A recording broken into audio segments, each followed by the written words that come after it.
Welcome back, everyone.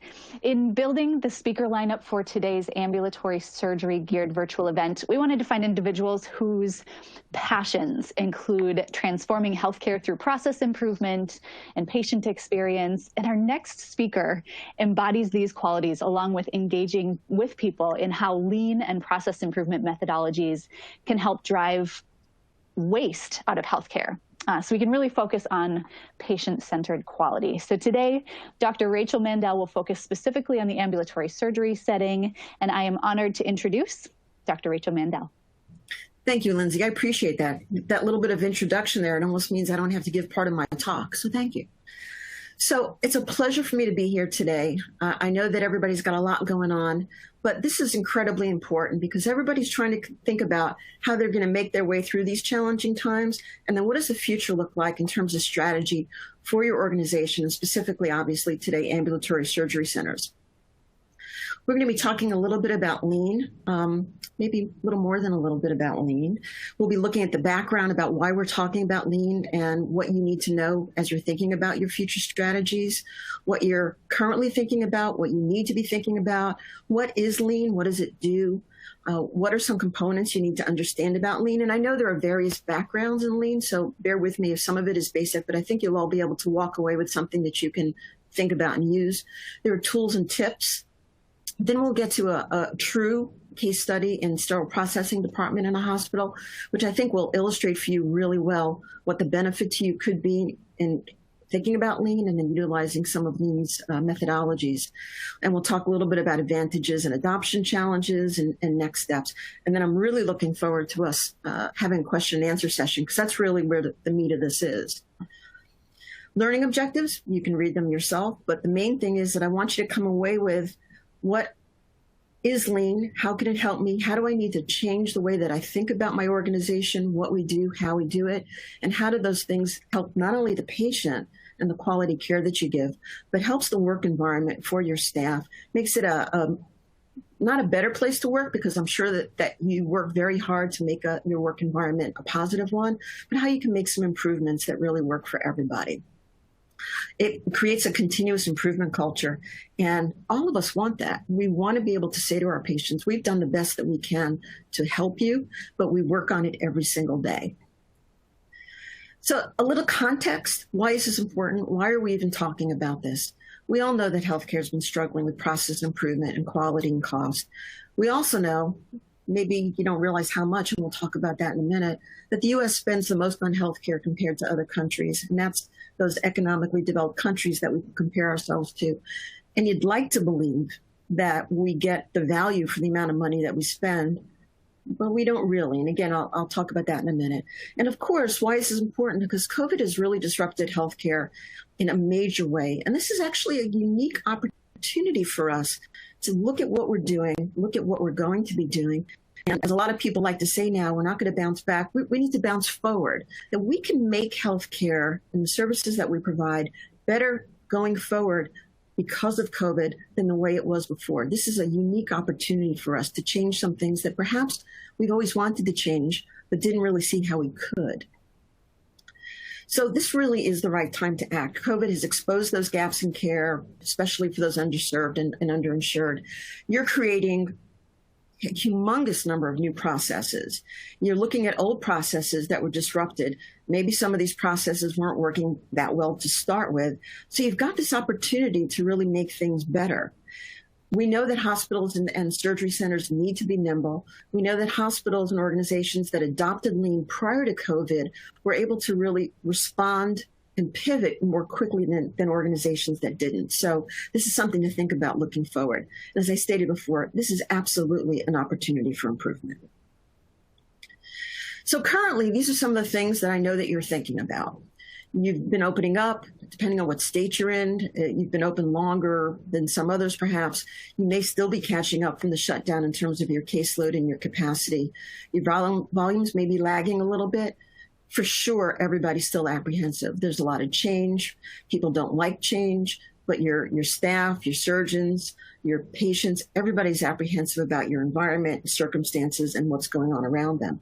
Your expenses have increased because of all the things you've had to do to react to COVID, and your revenue may not be back to where it was before, or certainly your revenue cycle may be delayed. There's still change going on. There's still things happening, and you need to be able to respond to those changes. And of course, as I stated before, you've got a ton of new processes and procedures in place. And you've really got to be thinking about how your staff and your people are internalizing them, how they're managing them, and then how your patients are interacting with them.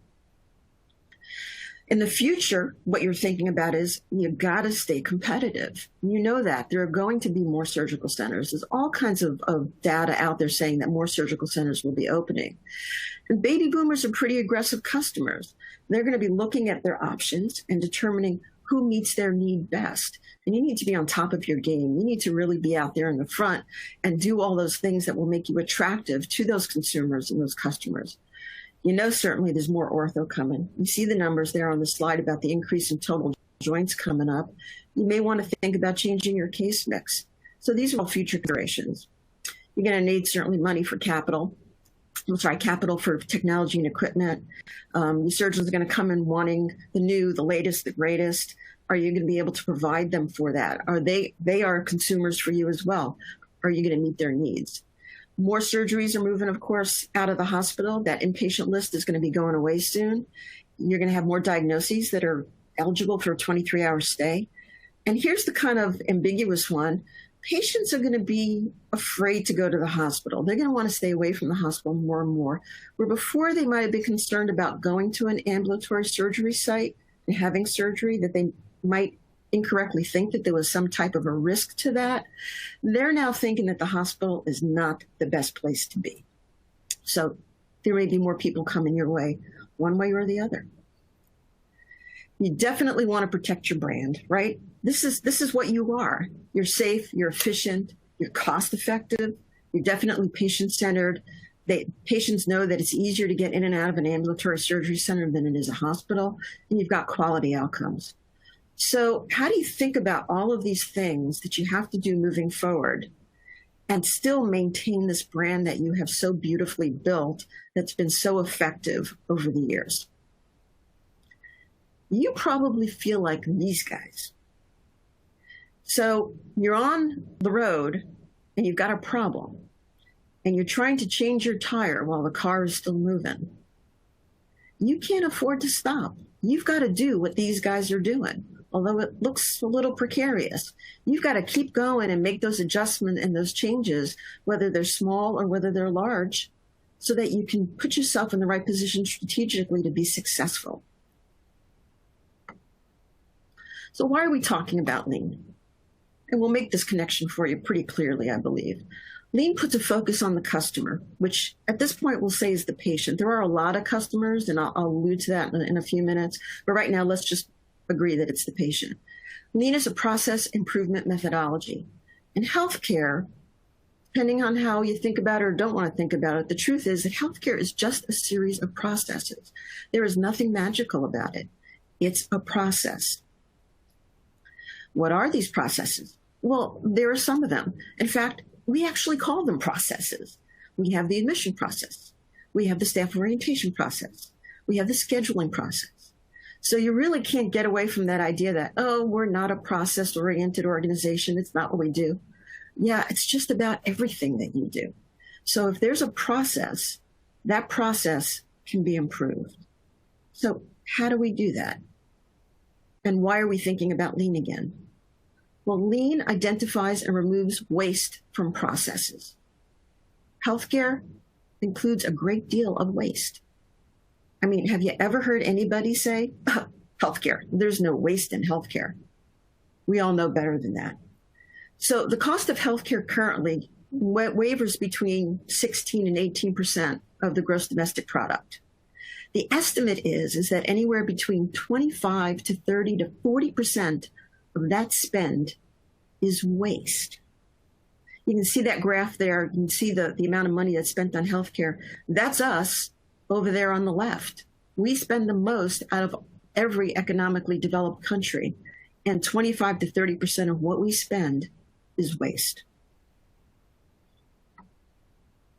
If we got the quality out of it, and I alluded to this before, that might be one thing. But if you take a look at the overall healthcare rankings, you see that the US is at the bottom of that list. We don't get value for what we spend. That's a problem.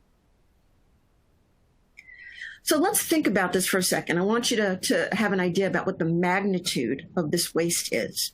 So we're going to have a poll and we'll gauge you a little bit and let you think about it. So what was the estimated dollar amount of waste in healthcare in 2017? And there's your hint. The waste in healthcare was 187 times the combined salaries of all Major League Baseball teams at that time.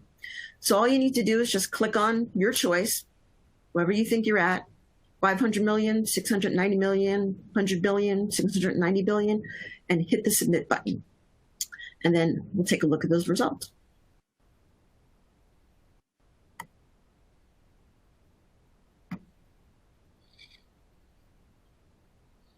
Okay, we'll give you a little bit longer.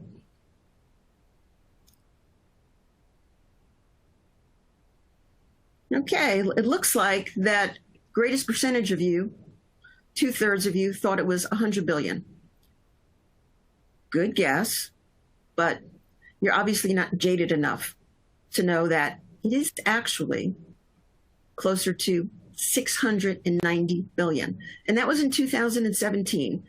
I know, based on the literature, that it's closer to 900 billion this year. And because of COVID, it's probably even more.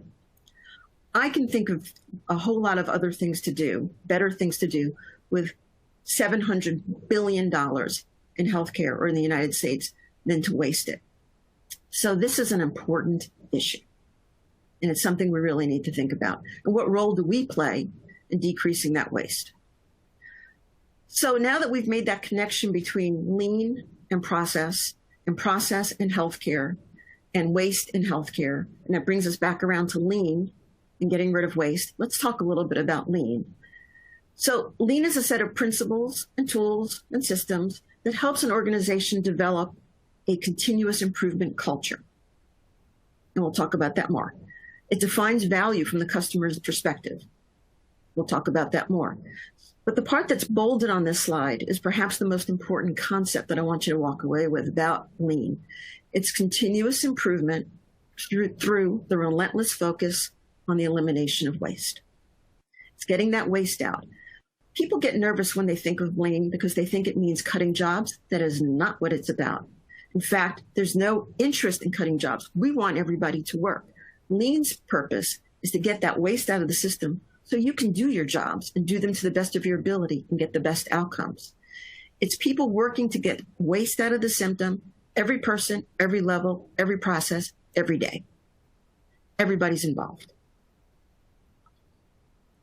I don't really want to spend a lot of time on this slide, but I want you to look at the requirements in order to be successful as an organization for being operationally excellent. On the left-hand side, you've got the lean tools and techniques that we'll be talking about in a moment.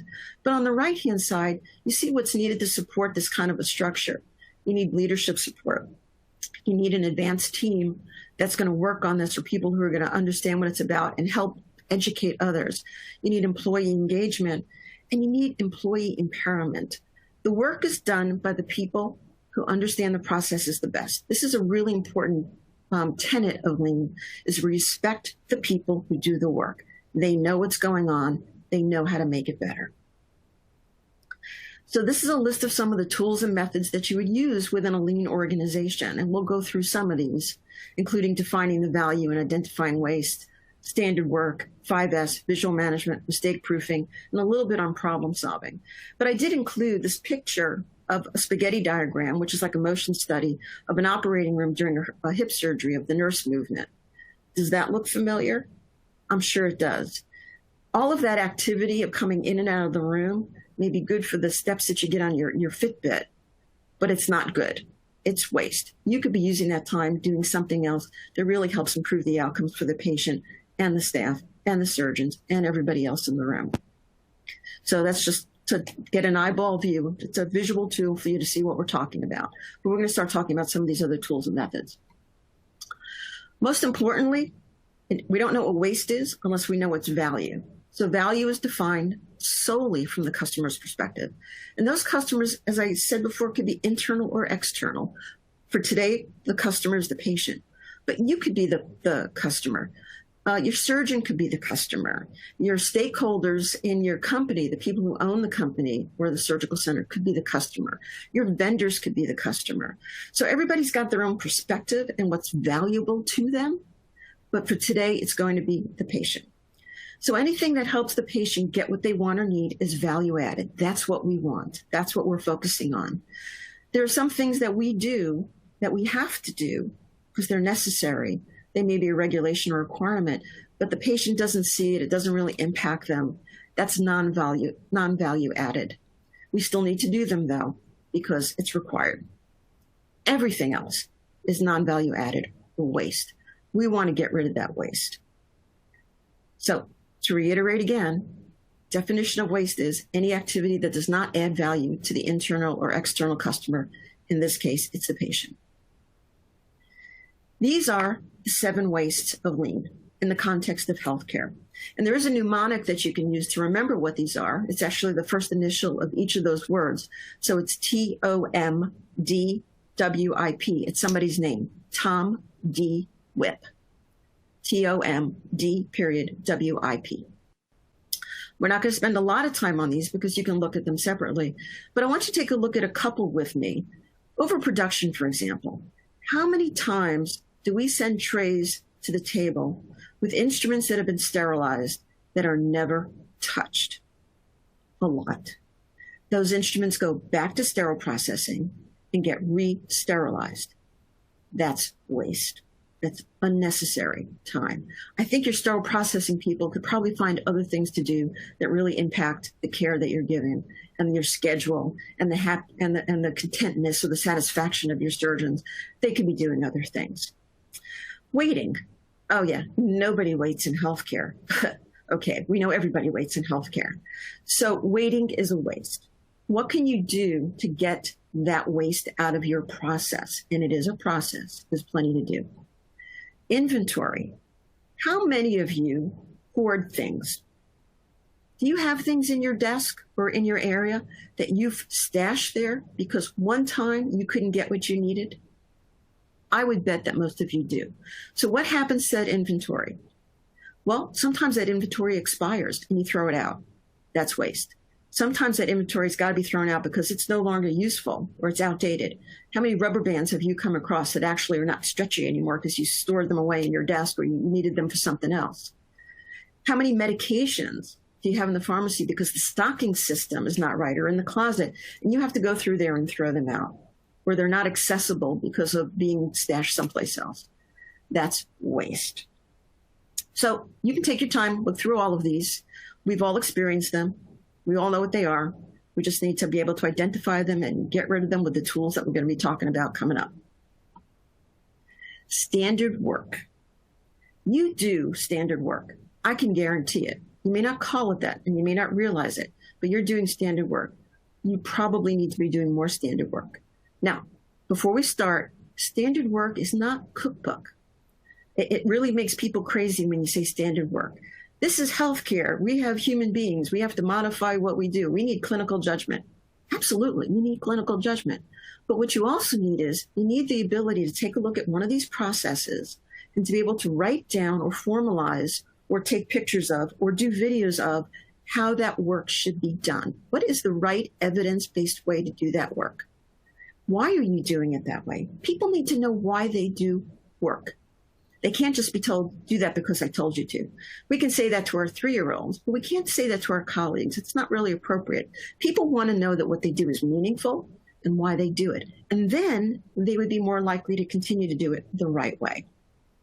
Standard work allows you the capability to even rotate your staff, some flexibility, floaters, etc., because then they know what to do when they get there. You can train them the correct way. Now, if standard work changes, standard work is not static. If a regulation changes, if a process changes, if an equipment changes, or if the team decides that there is a better way to do something, you change the standard work. Everybody gets trained in that new process, and then you determine if that's the correct way to do it. Especially now during COVID, where people are doing things that they've never done before. especially early on. There were people floating to departments and units they'd never worked in before. Having something for them to reference to know what they need to do and how they need to do it is extremely important. Let's take endoscopy, for example. That's something that everybody in ambulatory surgery deals with, typically, depending on your specialty mix, one way or the other. And this has been, of course, a big issue with Joint Commission about how to handle those scopes. If you have standard work in place for the processing and handling of endoscopes, you will have minimal to no problems. It covers, of course, the cleaning of the scopes, the storage of the scopes. When the requirements change, or if there are other issues that come up, you change the standard work. It makes it easier to cross-change. It explains to people why they're doing it. And again, it respects the people who do the work. Because the people who do the work want to know that what they do is meaningful. That's incredibly important. Why do we care about this? Because inconsistent process gives you an inconsistent result. If you have it standard work that everybody agrees to, that everybody's been trained in, that you know gives quality outcomes, and you're consistent and efficient in that process, you get the desired results that you want. It's a patient safety issue. This is truly a patient safety issue, and that you want to get those quality outcomes every time. You don't want contaminated instruments. You don't want broken instruments. You want the patient and the surgeons to have the best possible equipment that they can have, so you get the best possible outcomes. Standard work is one way to do that. Let's talk a little bit about 5S. I think about this in terms of Marie Kondo, that this is a way of looking at your equipment and your closets and any of the rest of the materials that you use, and to organize them in a way so that you can actually find them, so that you can be effective in what you do and you can be safe. And that's really important because most people don't think about it that way. The 5 S's are what you see there. It's sorting them, straightening things, shining. Shining just means you make sure things are in working order. You're standardizing them so it's similar or the same in multiple locations. That's easy to find and repetitive. And that you sustain it, which is a type of an auditing so that you continue to do upkeep. Think about, for example, a nurse on a unit, and they've been able to 5S their supply closets. And it's pretty similar, even though they have different specialties, they're pretty similar in all the units. Every nurse knows that when she walks into a supply closet, she knows where to find the IV tubing. It's in the same place in every location. She doesn't have to be searching for it. The supply people know where to find it. They've got a system in place for restocking. So you don't have to spend time calling the phone saying, I need this, I need it stat, I need it immediately. What are you going to do with that extra time that you don't spend looking for things or throwing things out that are not working or restocking things? You're going to use that time to take care of patients. Now, if you look at that picture in the bottom right-hand side, you see that the staff is standing on a stool. When you 5S an area, you want to make sure that you don't set people up to get hurt. You don't want them going too high. You don't want them going too low. You want to make sure that it's a safe environment for them when you organize your area. Okay, here's 2 examples. The top example was a prep and pack area before they 5S'd it. It gives me the creeps just looking at it. I mean, how can you possibly be relaxed or find anything in that kind of an environment? Take a look at the prep and pack area after they 5S'd it. They got rid of all the things that they didn't need. They organized things. You see some of the temporary tape on the floor. They know where things are supposed to be. They can just look at that area and know where everything is and how they can find what they need. Huge difference between the two. Took time though, but it was important. Okay, next tool is visual management. And you also do this and you don't realize that you're doing it. What a visual management tool is, it gives you a quick and easy way to see what's going on in a glance.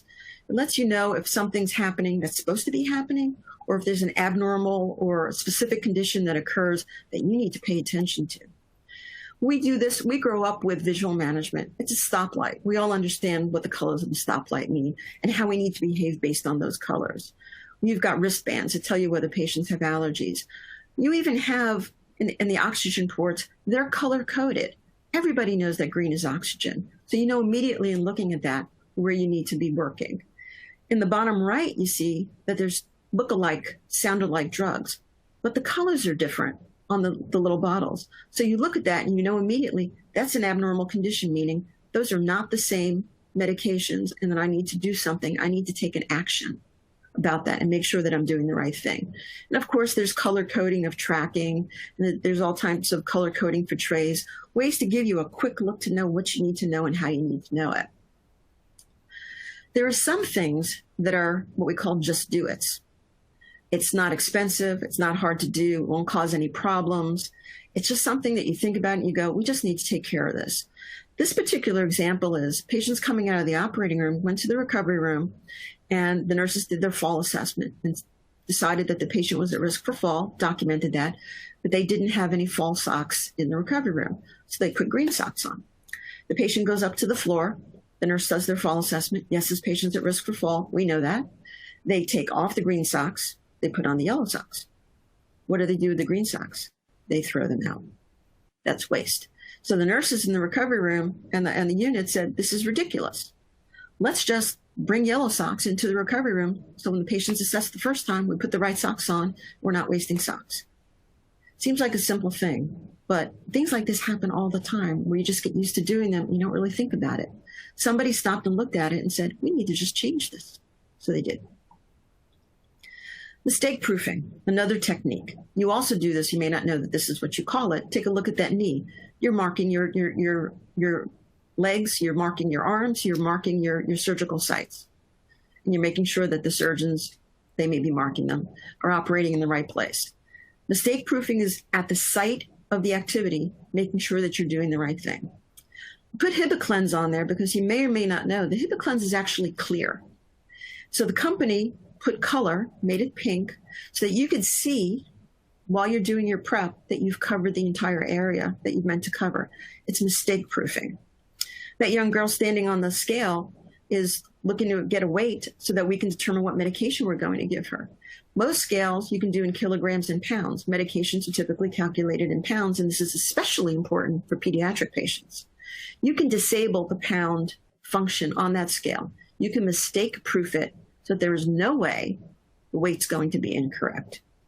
And there you have, again, the ports in the wall. You can see that they're shaped differently. Just like on your computer, you may have different size ports, or on your phone, different size ports. You can't put certain cords in there. You can't put a connector in there that may not fit. The one on the left is not going to fit into the one on the right. Again, that's mistake proofing.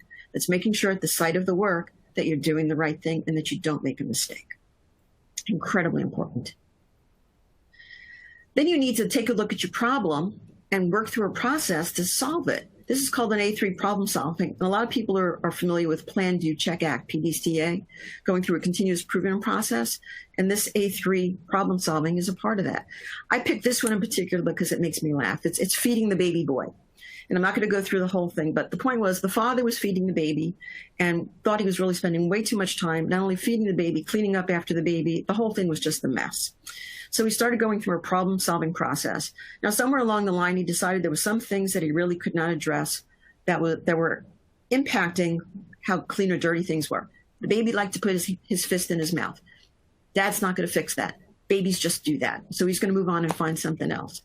So ultimately, he changed some of the things that he did, the food, the utensils, and he was able to save several hours per week on the process of feeding the baby, because he changed a couple of minor things and it spent less time cleaning up. He spent less time doing the feeding. He wasn't struggling as much. What did he do with that time? He spent it playing with the baby and doing something that was really important. This was a worthwhile thing. That was value. He got waste out of his feeding process. It was valuable time for him.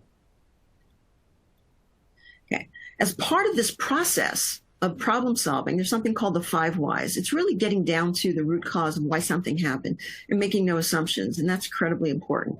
So the problem, you state the problem is that the OR, the first cases are regularly starting late. Now you may think you know what the problem is, but you've really got to go through this exercise to get to the root cause. Why is the case late? The OR is not ready. Don't stop there. Why is the OR not ready? The OR staff is looking for instruments. Why is that? SPD did not pull the correct instruments. Don't stop there. Why didn't they pull the correct instruments? They weren't on the surgeon's preference card. Why not? The surgeon's preference card wasn't correct. Why? Because the person didn't update the new request. Why did that happen? Because there's no designated location to change the request where they need to be placed. That's the root cause. What you'll notice is that It's not blaming a person. This is not a blame culture. This is looking at the process and seeing what can you do to change the process that makes everybody more successful. So if you made an assumption along the way, well, SPD didn't pull the correct instruments. No. Let's keep looking at why that was. What's the problem with the process? And then finally you get down to what really was the problem. And then you fix that problem, you implement a change, and then you monitor it to make sure that that actually solves the problem. Huddles are extremely important, and you probably do this as well. But the key point here about huddles is the communication between people, whether it's in the operating room, having a pre-op huddle, having a post-op huddle, talking about what went well during that case, what could have gone better. And it makes a really easy transition when you're in the habit of doing that to change from a routine huddle to an incident huddle, which is an advantage that lean hospitals and organizations had during COVID. They will really be able to kind of shift their focus immediately and do what needed to be done.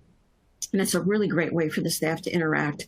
And because they're the people who do run the business, they need to be able to talk about what they're doing and look at their metrics and then talk about problem solving. You don't solve the problem at the huddle, but you identify issues or problems.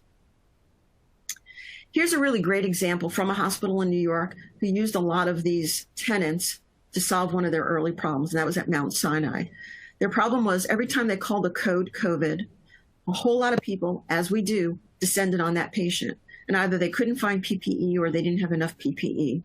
So they immediately, and this didn't take long, I mean, it was perhaps within hours of realizing they had a problem, they got a multidisciplinary group together and they went through several PDCA cycles to get to the solution. But their solution was a red go bag with 9 sets of PPE to be used by a designated response team. So they identified the problem, they communicated the problem, they engaged the people who were doing the work, they put together some standard work, what went into that bag, what did the bag look like, what was the process for restocking that bag, standard work. They used their visual management tools, red bag on the code card, and they put the same lock on the bag that they used on the code card, and they went through several PDA cycles. When the bag was used and opened, they put the other lock, which was a purple lock, on the bag, just like they did for the code card, so staff stores knew that it needed to be replenished. They improved their patient care and their staff safety. They saved those precious resources of their PPE and it let them pivot to be nimble and responsive. So, and they are a very, very lean organization. They take this very seriously. They do it every day, every person in every location. So this was something very natural to them, which is really where you want to be. So we're going to do a little bit of this case study. I'm not going to go into all these details about why they decided they needed to take a look at their sterile processing department. What's important here, of course, is looking at what did they do, why did they do it, and then what, of course, were those metrics. They went through a lot of these tools that we just talked about. They went through a volume stream analysis, which is current state. What do we currently do? And look at that board. Look how busy and chaotic it is with all those sticky notes. And then they thought about their future state.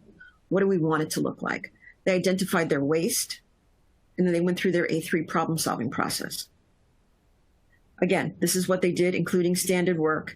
They improved their material flow to one-piece flow, and at every step of the way, they engaged their frontline people. Extremely important. So the top picture is what their decon looked like before they implemented one-piece flow. They were batching their carts, as a lot of people do. Well, cases are over around 10 o'clock, 11 o'clock. We're going to hold these carts and we'll take them all down together. It seems to be efficient. It's intuitively, it's efficient. It's not. You want one piece flow. Cart's done, take it down. So the top picture is what it used to look like. The bottom two pictures are what it currently looks like. Again, temporary outlining on the floor about where they want their equipment. They can immediately see, and that's visual management, they've got one cart waiting. They know what their staffing looks like. If they start stacking up carts, they can see it, and they know that they need to bring other people in to deal with the flow, and they need to get going and make sure that they can keep up with the operating room. It's not cluttered. They know where everything is. Much better work environment. This is sterile stores before, on the top picture, before they 5S'd it, and that's sterile stores in the two pictures below. Obviously, you can find things better. They're labeled. You know where they are. It's easier to find. It makes a whole lot of sense. So here are the metrics we're going to go through, and I know this is really kind of the meat of the matter here, is what did they actually accomplish? What can you accomplish by looking at processes, by implementing some of these lean concepts? So they've got measured metrics, their goal, their baseline metrics, their 6-month goal, what they actually accomplished in 6 months, and then where they were at 18 months. First thing they looked at was their cycle time. And your cycle time may be better than this, but this is just an example of what they started with and where they needed to go. So their baseline cycle time was 21.6 hours. Their goal was 18.4 hours. They actually got down in 6 months to 12.8 hours. And at 18 months, it was less than 12 hours. This is clinically significant. If you only have a certain number of ortho cases, case cards for hips, and you've got cases scheduled for the morning, and you've got an influx of urgent cases, fractures at night, if you can't turn those case cards around within a certain period of time, and you can't meet the need for those morning cases, what are you going to do? You're going to buy more equipment. That's a waste. Okay. By improving their processing time, they were able to cut back on the number of instruments and case carts that they needed to have on hand to meet their need. Errors per week. They started out at 32.1 average, and that could be anything. You define your errors, whether that's dirty instruments, broken instruments, package problems, your definitions, and I know that's hard to do. Their 6-month goal was 27.3 per week. They got it down to 17.7, so they beat their goal. And at 18 months, they were at 4.3. Nurse satisfaction, very important. A little more difficult to gauge, but you can still do it. So on a scale of 1 to 10, their baseline metric was 2.5. Their goal was 2.9. They got it up to 5. I mean, that's a 100% increase. And unfortunately, we don't have statistics on this particular part at 18 months. The surgeon satisfaction went up from 1.5 to 4.5. That's a 200% increase. As a surgeon, I love that. That was an amazing increase. And, when the nurses are happy and the surgeons are happy, everybody's much happier. Replacement tool costs. Now, I thought that this number was a little excessive. Maybe it's not. But the bottom line is that their goal was to get it down from 19,000 to a little over 16,000. They got it down to 10,000 and some change, 45% decrease. And here's the real amazing thing. They had a lot of travelers. Because of their inefficiencies and what they were doing, they needed extra staff, and SPD's always short-staffed. Their goal was to cut down their travelers from 71,000 a month down to 63 or 64,000. They got it down to 40,000 a month. And at 18 months, they had no expense for travelers, which is incredible. Think about how much money is saved. Think about how well the work is going and how satisfied people are. So they saved annually almost $500,000 just by doing these things that I just presented. These are the tangible costs. These aren't even the intangible costs. Decreased infections, increased patient satisfaction, all of those things that we think about that we know are tied to money. These are just the hard dollar costs. There's so much more opportunity for expense reduction. So why is lean culture an advantage? It's a continuous improvement culture. It respects the people who do the work. You're really focusing on outcomes and quality. It is not about staff reduction at all. And if anybody says that to you, tell them that you know better. It makes you more comfortable with change and with new processes. We all need that. It helps to eliminate the waste and de-stress the work environment. Again, those kinds of cluttered environments, it makes people tense without even having to do anything. The standard work becomes the norm. People understand it. They expect it. They want it because it's easier to do. It improves your margins. If you don't have a positive margin, you can't take care of patients. Healthcare is a business. People don't like to talk about it that way, but it's a business. And it creates a foundation lane of transparency and communication. It makes you so much more nimble and responsive, even within the context of the ambulatory surgery center and what you do, your mix of cases, what you do, the kinds of patients that come in. It's really helpful. So if all of this is true, then why isn't it more pervasive in healthcare? You might be thinking some of these things. These are some of the challenges and the obstacles. I've thought some of these things. I didn't think that healthcare was right. I kept saying healthcare is not ready for lean. It's not about cars. No, it's about people. And actually, if the people can tell you, your clients, what's working, what's not working, then that's even better because the cars can't talk to you. But perhaps my favorite obstacle or challenge is the next one. It's this one. No thanks. We're too busy. This takes us back to changing the tire while the car is driving. We're busy. I get that. We understand that. But you can't afford not to stop and make some of these improvements.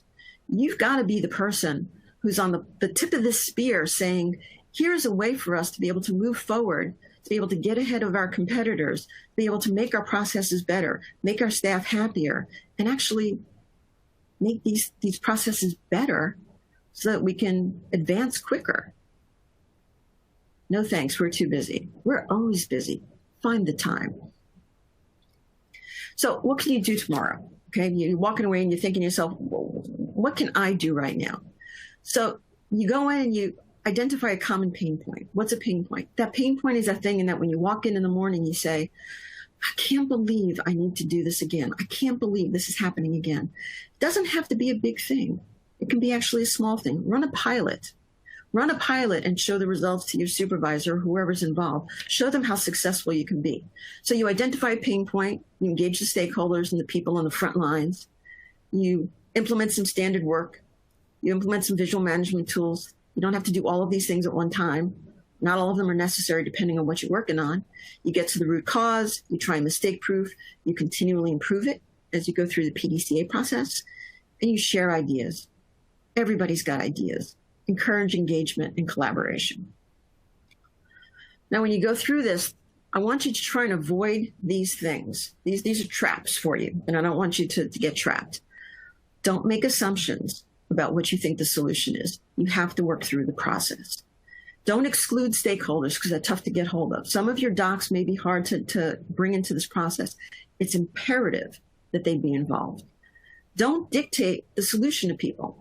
They may do it initially, but it won't sustain. They have to be part of the process. Then they will internalize it and they will support it. Don't go forward without knowing what metric you're monitoring. How do you know if you've been successful, right? And then don't use the workaround.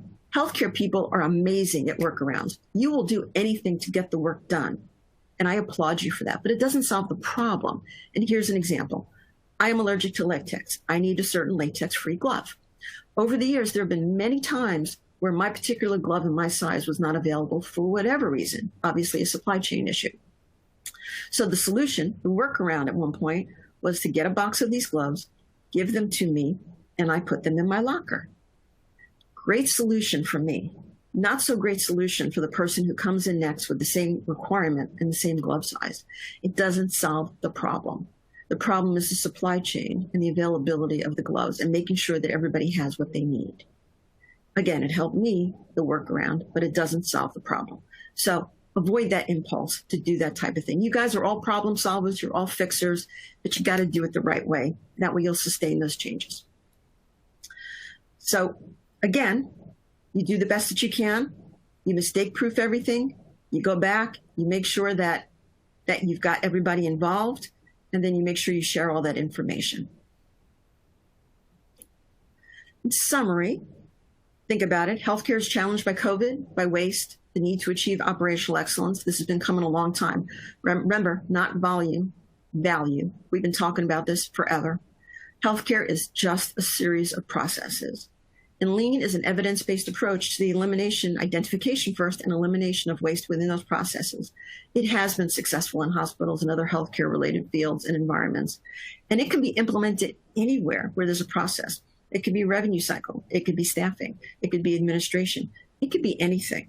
But if you want to be an organization that's operationally excellent, if you want to be a high reliability organization, you need to use some process to get you there. And lean is certainly one of those methodologies that you can use. If you use lean, it can absolutely help your surgery center have a competitive quality and financial advantage. And that's really where you want to go. You want to be healthy financially. You want to be a great place to work. You want to provide quality care. And you want to make sure that if somebody's got a choice to choose, that they choose your organization because you've done all the right things. When it comes down to it, you don't need a huge number of people to lob onto something. Winning and changing one heart and soul at a time, you can be the point person in your organization to go back and say, we need to think about this. Let's talk about this. And then start pulling together a continuous improvement plan. It'll work, and it'll really help support the entire organization in every way that you know you need to. So I think we're at the point where we can start talking about questions. All right, wonderful. Thank you so much, Dr. Mandel. We did get a couple of questions come through for you.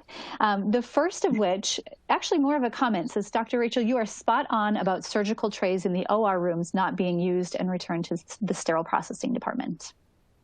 Right. So the response to that is, so what are we going to do about it? Right? Absolutely. What's the next step? Mm-hmm. The next question, I'm finding waste when we purchase items that come in bulk, 12 or more. We might use 1 or 2 before the batch expires. OR items have short expiration. We can't control what we are shipped. Any suggestions?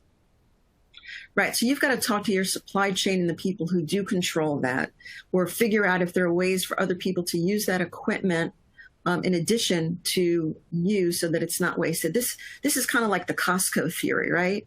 It's great that you can go to Costco and buy something in bulk cheap, but if you don't use it and you waste it, you've actually really wasted it. It doesn't make any sense. So you probably need to sit down and do an evaluation, a value stream analysis of that process. People are not going to like it. Change is uncomfortable, but you've got to bring everybody in who touches that process and make it clear about how much is wasted. If you can quantify by dollars how much you're wasting by doing that, you'll get people's attention. Wonderful. Question came in if I want to share this presentation with my administrator. Is there a recorded access? And the answer to that is yes, 100%. This presentation will be available on demand within the next hour. So you can just use the link that you accessed the live version and share that with anyone you'd like to share it with. Right. And I'd like to follow that up with that. If anybody wants to talk to me, if anybody wants to talk to somebody, about this, if they have questions about it, and you just want to kind of work through in your head, what does this mean, or really kind of solidify what you're thinking before you go to your senior leadership, I would be more than happy to do that. Just, you can reach out by email. Contact information's on the last slide, which you'll get with the slide deck. But just reach out and we'd be happy to discuss with you and have a conversation. All right. The next question. We tried lean before, but it didn't stick. Why not? And what do we need to do differently? That's a really great question, because I think that's a problem that a lot of people have with lean. I think some of it has to do with leadership. I hate to say it, but you've really got to have leadership that supports it 100% and is completely on board. You need to be able to really involve those people that do the work, because if lean is forced upon them, or if it comes down from the top, then they're not going to sustain the improvements. It's got to be a culture shift, ultimately. All of these things that I've talked about are tools. People talk about doing, a Kaizen event or doing a rapid improvement event, and those are great tools. But if the tools are not wedded or embedded within a continuous improvement culture, then all they are is just a week-long event or a day event, and then a pilot, and then everybody moves on. You've got to use those tools within a culture. It's a way of thinking, and for everybody, as I said earlier, everybody, every day, for everything. And when everybody's thinking that way, then the lean sticks, the process improvements stick, because people are invested. They were part of the change. They've been doing it all along. They see how it impacts them personally. Unfortunately, there's a little bit of that, what's in it for me? Will this work for me? I'm not doing it just because you're telling me to. I'm doing it because not only is it making my work environment better, but it's helping the patients. Keeping that focus on the patients and the quality care is important. How is what we're doing impacting the patient? But it's got to be a culture. It can't just be an event. It can't just be use of a tool. It can't just be 5S'ing a closet or an area because it makes it look cleaner. It really has to be a culture change, and then it will stick.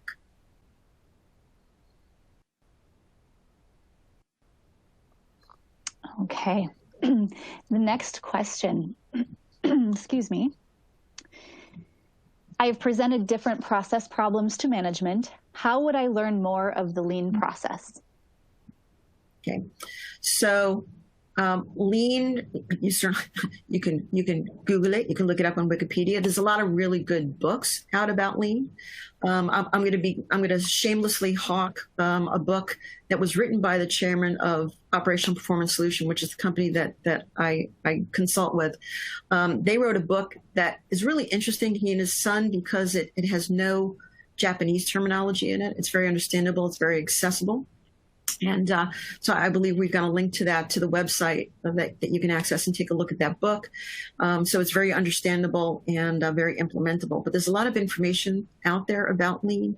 And again, if you want to reach out, I think we've got the SPD white paper that you can download. So there is information out there. But if you can't find something that meets your needs, let me know and we'll find something for you. Great. The next question, can you use lean in other places aside from the operating room or sterile processing? Without a doubt. As I mentioned, there's so many places.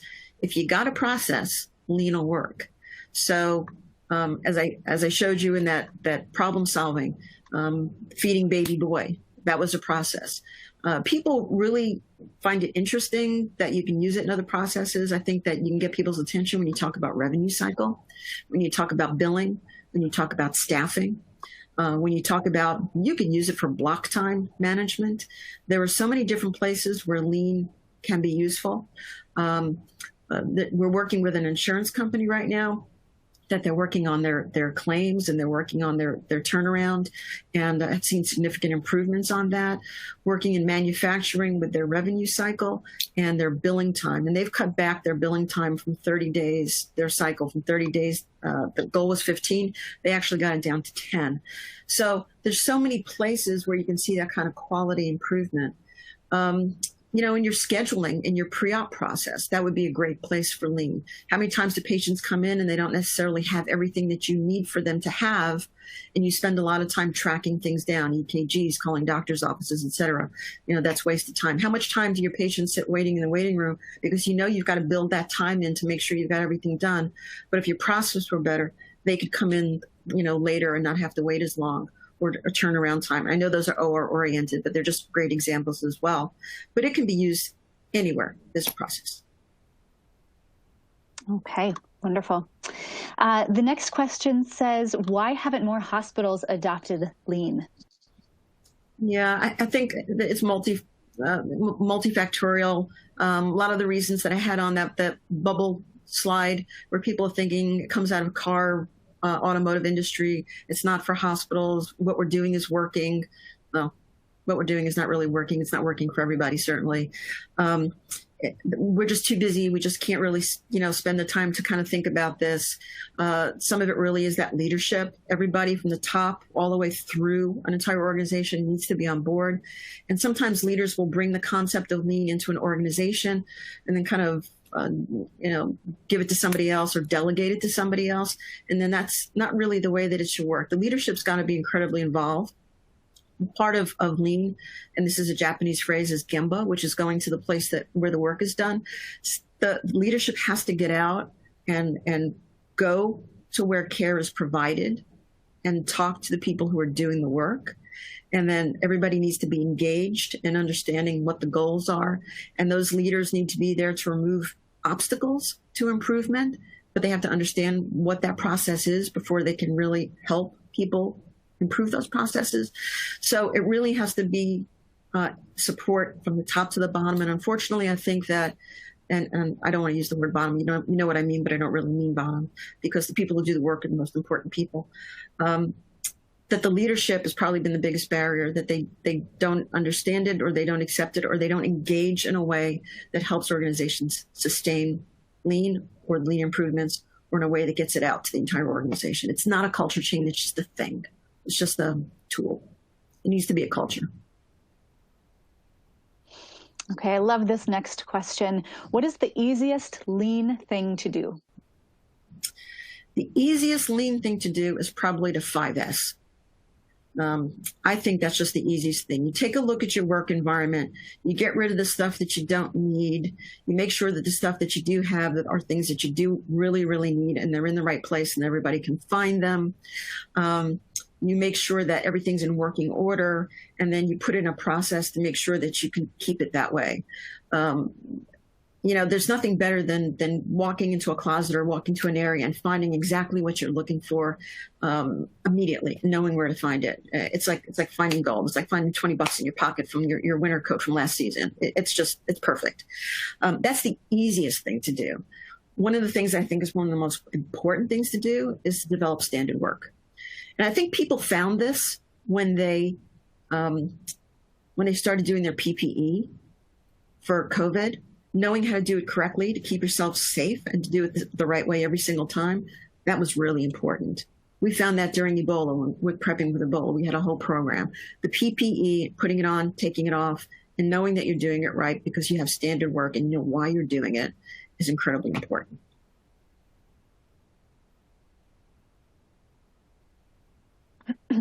All right, next question. Do you need a certification to do lean? You don't need a certification, but you need to have somebody be able to coach you or somebody to bring you through a process. Some organizations, what they'll do is they'll bring in a lean consultant. The lean consultant, who of course is certified and has credibility, will teach people in the organization to be mentors or to be facilitators in that organization. The intent is not for the consultants to stay forever, but to train people in that organization so they can continue to work lean and train other people. Is it helpful to have some kind of certification if you're going to be one of those leaders? Yes, it is. That way you can go through the training, you can get a better understanding, become a better teacher, you know the process better. And there are different levels, like a lot of things in lean training. So do you have to do lean? No, everybody can do lean. Is it recommended that the people who are training and facilitating and running programs have certifications and additional training? That would probably be the best model. All right, thank you for that information. The next question, what is your perspective on rotating nursing staff between ASC and inpatient hospital ORs? Well, I think that you have to decide for your organization what the need for that is, what the benefit for that is. If you have training concerns, if you think that your nurses need wider training or different kinds of training and that rotating them through will make a difference, then you should do that. If you think that there are problems, that there are pain points between the two organizations and that them learning each other's jobs and understanding each other's environments will help to smooth some of those issues, then by all means do that. That's similar to some extent to doing a value stream analysis where you get stakeholders and everybody who touches a process in a room and everybody starts talking about what they do and why they do it. You get a lot of aha moments at that point when people start to really understand what jobs people are doing outside of their own. Oh, I didn't know that you did that. Why do you do that? Because I do that too. Why are we both doing that? Or why we should be doing it this way because that makes more sense. You get a lot of understanding about process just from teasing apart a process. And you can accomplish the same thing by rotating nurses. Get different skill sets, they make connections, they make networks, they get different experiences. It may be worthwhile depending on what your goal is. Okay, an interesting comment just came through. Our OR turns over efficiently, getting their caseload done. Another OR takes their time, and so the lean OR room gets the inefficient OR room cases moved into theirs. Sure, that's been a common problem all across. Yeah, the team itself, the management team, needs to figure out for their particular culture how they're going to deal with that issue. Is there some kind of a bonus? Is there some kind of a reward? Is there some kind of a shifting of staffing from one between the other? Or is there a separate room? You've got to be able to address that particular problem. And it's a problem because people are upset about it. It's a pain point. How are you going to deal with that pain point so that you don't cause that kind of friction between teams? Because that's obviously not productive. But it is something that ORs struggle with all the time, that the more efficient team is the one that gets the add-on cases. There's got to be some benefit. There's got to be what's in it for me. There's got to be some recognition. There's got to be a positive that comes out of being operationally excellent. And based on your culture, you need to figure out what that is, what will work for you. All right, and we have time for one more question. How do we choose a lean project? I would start with something that is doable and understandable to a lot of people. I would do something that you know what the metric is, that it's very straightforward, that you can track it, you know what your baseline is, you know where you want to be.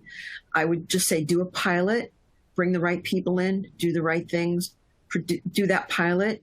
You've got good results, and then you can go ahead and take on something that may be a little more complicated. And then you would have more buy-in from other people because they would see a result. So I would start with something that you think is reasonably straightforward, but go through all the steps so that you can show the management what's involved and what you can accomplish. Wonderful. Thank you so much, Dr. Mandel, for providing such insightful information, helpful information for ASCs and inpatient hospitals alike. A lot of comments came through saying thank you for such a great presentation, and I'd like to echo that sentiment. As a reminder to everyone, there will be a 15-minute break between sessions. Thank you so much for tuning in, and again, Dr. Mandel, thank you for your expertise. We appreciate it. Thank you. All right, we'll see everyone soon.